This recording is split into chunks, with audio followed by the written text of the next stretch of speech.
à tous, eh bien nous voilà mercredi et nous sommes dans cette semaine où le thème est le pardon dans tous ses états.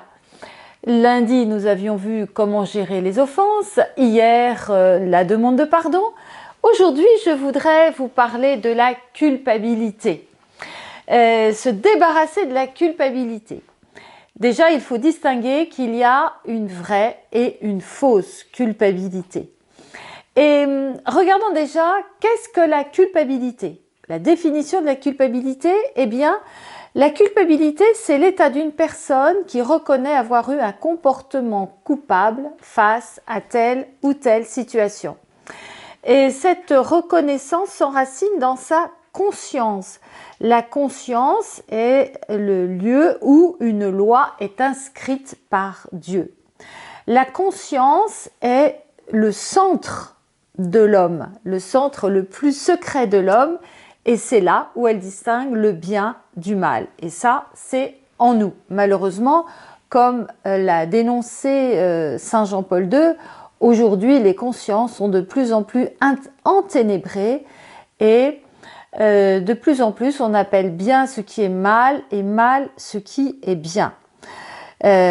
Par exemple, l'avortement qui consiste à tuer un bébé dans le sein de sa mère, c'est un mal et ça restera toujours un mal parce que ça répond à la loi « tu ne tueras pas ». Mais la loi considère que c'est un bien. Nous avons vu hier différents exemples de situations, d'actes mauvais ou de paroles mauvaises qui conduisent l'offenseur à reconnaître sa faute. Là, il y a une vraie culpabilité qui peut déboucher sur une démarche de pardon, une demande de pardon. Donc, la culpabilité provient de la réponse affirmative à ces deux questions. Avais-tu conscience de mal faire? Étais-tu libre de ne pas le faire? Donc, il y a culpabilité réelle que si elle est fondée, déduite d'une réflexion qui s'appuie sur des données objectives. Voilà, ça c'est la vraie culpabilité. Bien. Maintenant, on distingue une fausse culpabilité. C'est un sentiment de culpabilité qui ne provient pas d'un acte ou d'une parole, mais qui est là, en nous, et qui a pour conséquence un mal-être, une mésestime de soi, une agressivité contre son entourage.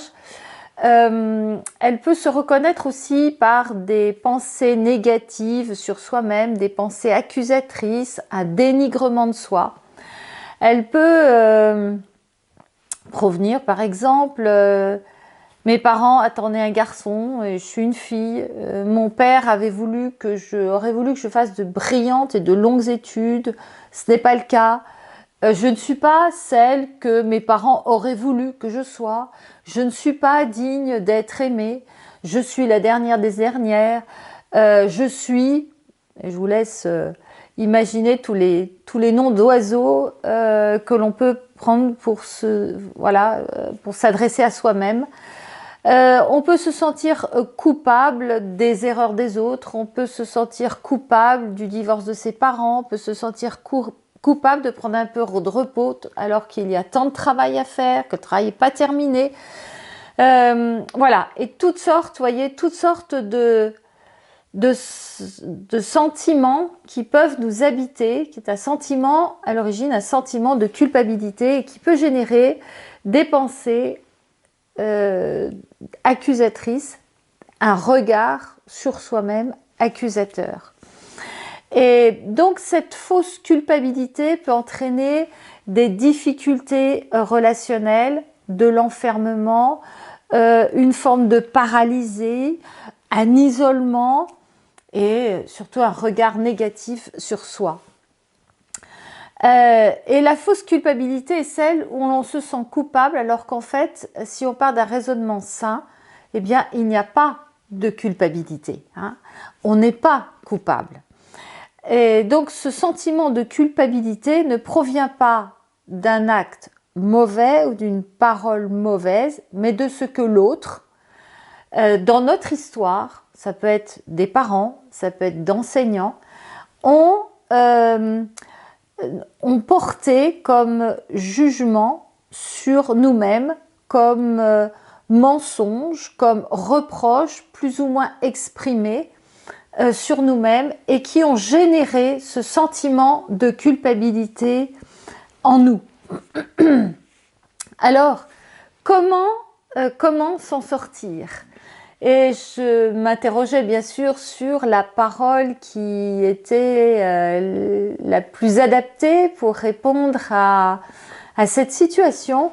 Et je suis revenue sur Luc, chapitre 4, au début de sa mission, quand il est écrit « L'Esprit du Seigneur est sur moi, dit Jésus, parce qu'il m'a oint pour annoncer une bonne nouvelle aux pauvres. Il m'a envoyé pour guérir ceux qui ont le cœur brisé, pour proclamer aux captifs la délivrance et aux aveugles le recouvrement de la vue, pour renvoyer libres les opprimés. » Voilà, et dans ce sentiment de culpabilité, eh bien, nous avons besoin de guérir parce que nous pouvons avoir un cœur brisé par toutes ces paroles ou ces attitudes négatives, ces mensonges qui ont été collés sur notre dos.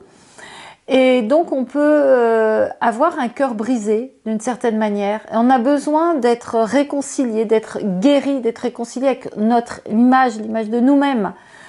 On peut avoir besoin d'être délivré de toutes ces paroles enfermantes. On a besoin de cette guérison.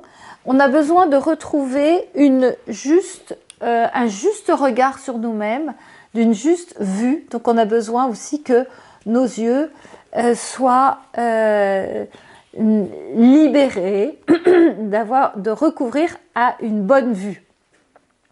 Alors, comment s'en sortir? Eh bien, si Dieu veut nous guérir, quels sont les moyens à prendre pour cela? Le premier moyen, c'est reconnaître l'origine de cette fausse culpabilité que nous portons.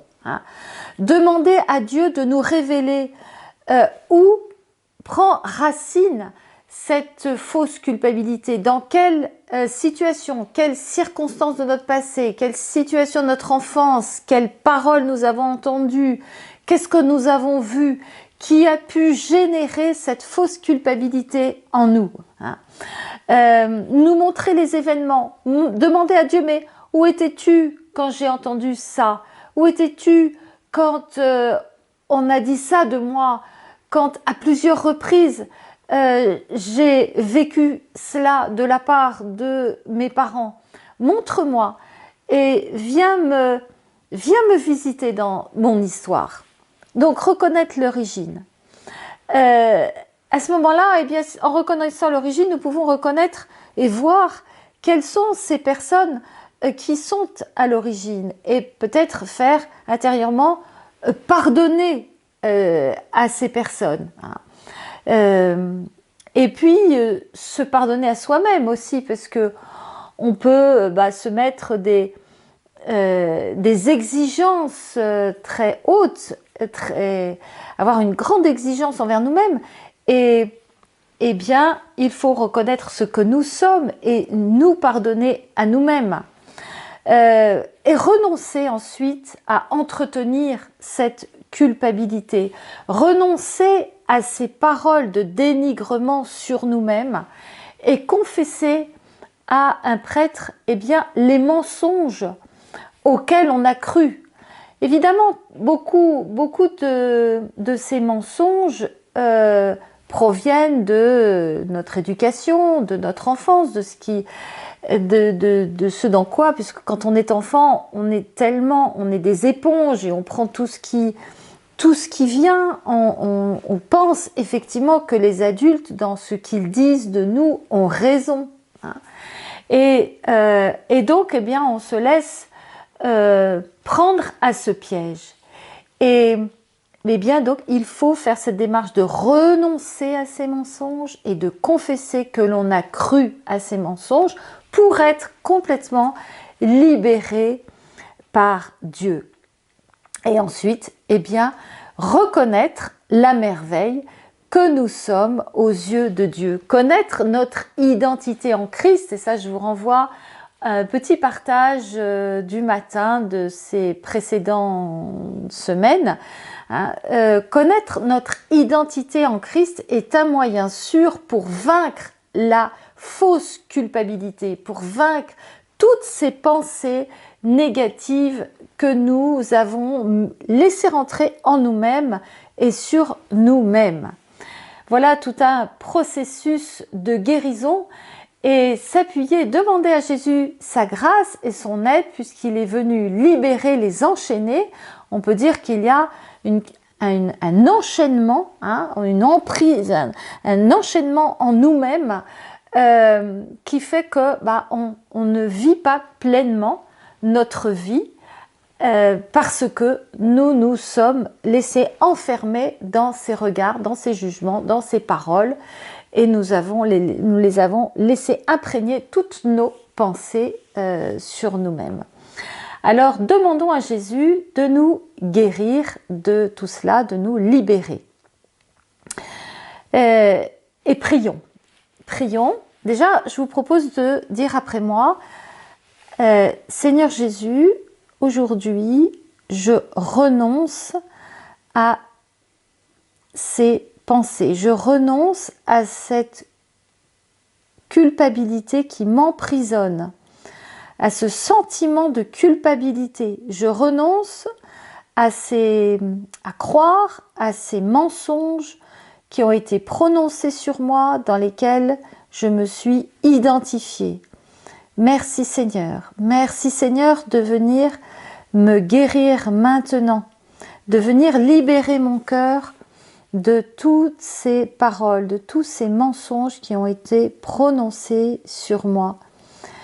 Merci Seigneur. Avec toi Jésus, je pardonne à ces personnes qui m'ont porté ces mauvais jugements sur moi-même. Amen. Merci Seigneur. Seigneur Jésus, je te demande de venir visiter de la puissance de ton Saint-Esprit le cœur de la personne qui est devant son écran, qui écoute maintenant, qui prie, qui te prie. Viens vraiment déverser ta paix dans son cœur, viens la visiter, viens lui montrer quelle valeur elle a pour toi. Merci Seigneur de faire cette œuvre de guérison, de venir la libérer maintenant de toutes ces paroles qui tournent dans sa tête, de toutes ces pensées négatives qu'elle a sur elle-même, de toute cette fausse culpabilité qui l'emprisonne. Merci Seigneur, béni sois-tu, gloire à toi. Voilà, et bien voilà, chers frères et sœurs, soyez puissamment bénis, passez une joyeuse journée, un joyeux mercredi saint. Nous nous retrouvons demain à 7h30 et puis si vous avez aimé, n'oubliez pas de liker et de transférer à votre réseau. Bonne journée et à demain!